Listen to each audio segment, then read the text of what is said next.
omusawo waffe Namuddu Teddy nga omusawo nabadde omu ku basawo abakola mu theatre nga obulwadde buno kati obuliwo bwa COVID bwe bumujje mu bulamu bw'ensi eno. Kitalo nnyo tusaasidde nnyo ab'eŋŋanda abako n'ab'emikwano olw'okufiirwa kuno okunene.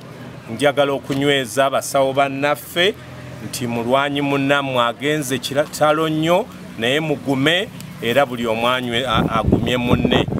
Abasawo bali mu kaseera kazibu ddala, buli lunaku buli wiiki tufiirwa abasawo si wano wokka Mukono ne mu disitulikiti endala. Nga tujjako kiri nti bakoze nnyo, bakola nnyo okutaasa obulamu ate bo okufiibwako kwabwe kulabika ng'ate bambi kubaviddemu okubeera nga bagenda funa akawuka. So nkubira gavumenti omulanga okwongera ebikozesebwa eri abasawo baffe banene aba gavumenti ate n'okubongerako ssente, okwongerako motivation kabwa kwe babasuubiza bere nga bakafuna ate bafune obujjanjabi baleme okwevuma omulimu guneeno abalala bakusanyukiremu nga bawona ate nga baweereza ne bannamukono. Tuli mbeeraliikivu ng'abakulembeze ba Mukono district ffenna okulanga abasawo be tubadde tusuubiramu essuubi ng'ekirwadde kino kitandise okubatusikamu. We tusabira abasawo oba abakulira ebyobusawo mu Uganda muno nti abasawo babafeeko nnyo, babawe ebikozesebwa basobole okwegaadinga.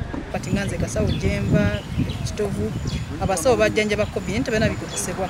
Naliyo last week nga tebalina gloves, tebalina jackets ziyinza kubayambako kwewala kufuna bulwadde bwa COVID kubanga ali mu field bakola ki bajjanjaba abantu.